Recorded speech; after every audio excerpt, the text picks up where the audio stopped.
En la sesión plenaria vespertina, la defensora del pueblo, Beatriz Merino Lucero, sustentó el informe anual de la institución a su cargo ante la representación nacional. En el curso del 12º año que ha transcurrido desde su fundación, la Defensoría del Pueblo centró su trabajo en la aproximación a los sectores más excluidos de la sociedad, como el caso de los indocumentados.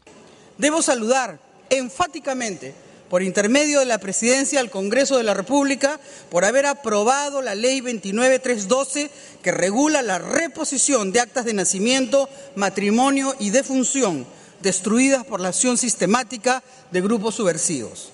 Esta norma facilitará, señor presidente, la recuperación de la identidad de más de 500.000 de personas en Apurímac, Ayacucho, Cusco, Huancavelica, Huánuco, Junín y Puno, regiones afectadas por la violencia política que se encuentran en situación de pobreza o pobreza extrema.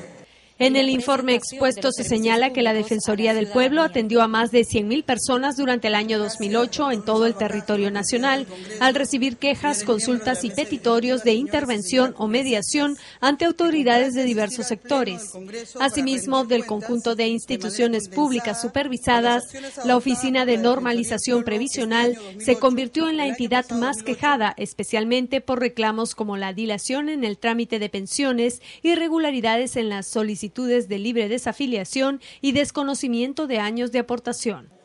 Resultaría, presidente, sumamente alentador para las personas de la tercera edad, para aquellos que ya cumplieron con el rol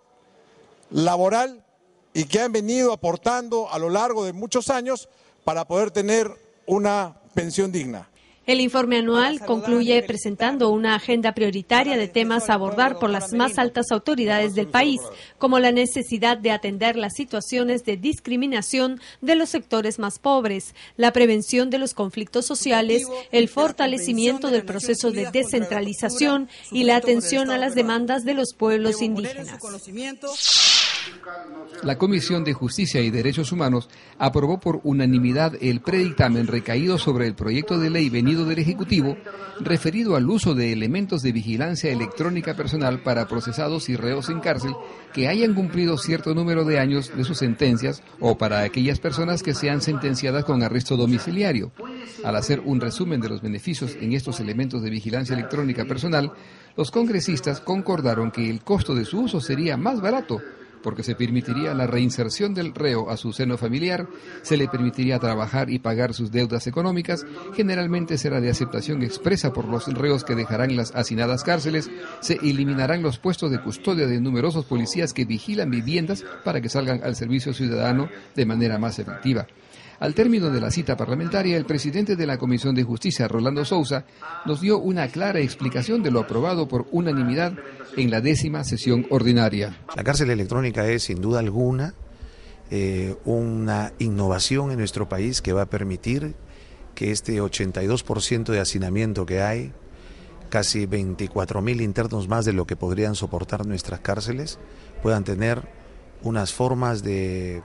penalidad y de resocialización diferentes a las que han tenido hasta el día de hoy. Y este proyecto lo que va a permitir no solo el deshacinamiento, va a permitir que el delincuente pueda pagar la reparación civil con su trabajo, va a permitir que la cárcel se convierta en su propio hogar y que dentro de su propio hogar tenga exclusivamente determinadas horas para trabajar o para estudiar, va a permitir una verdadera resocialización. Es un proyecto de avanzada, se da a nivel mundial. Esos policías que cuidaban los domicilios van a estar cumpliendo las funciones para las cuales la sociedad evidentemente los necesita muchísimo más, porque ya con una pulsera electrónica ya no se necesita que este delincuente pueda estar custodiado o resguardado por el tema policial. La Comisión de Seguridad del Congreso aprobó un proyecto de ley que propone crear un fondo complementario de jubilación minera, metalúrgica y siderúrgica, al que se acogerían los trabajadores del sector que se jubilen entre los 45 y 55 años de edad, según su área laboral. La decisión fue adoptada con cargo a redacción en la sesión de ese grupo de trabajo legislativo que preside el congresista Freddy Otárola. Se recogieron las propuestas de Alfredo Cenzano del Partido Aprista y de Walter Menchola de la Alianza Nacional, en el sentido de precisar algunos de los alcances del dictamen. Según el texto de la iniciativa, El fondo estaría constituido por la contribución mínima del 0.5% de la renta bruta que produce la explotación minera, metalúrgica y siderúrgica, y podría ser ampliado de acuerdo al resultado de estudio que se realizaría cada 5 años,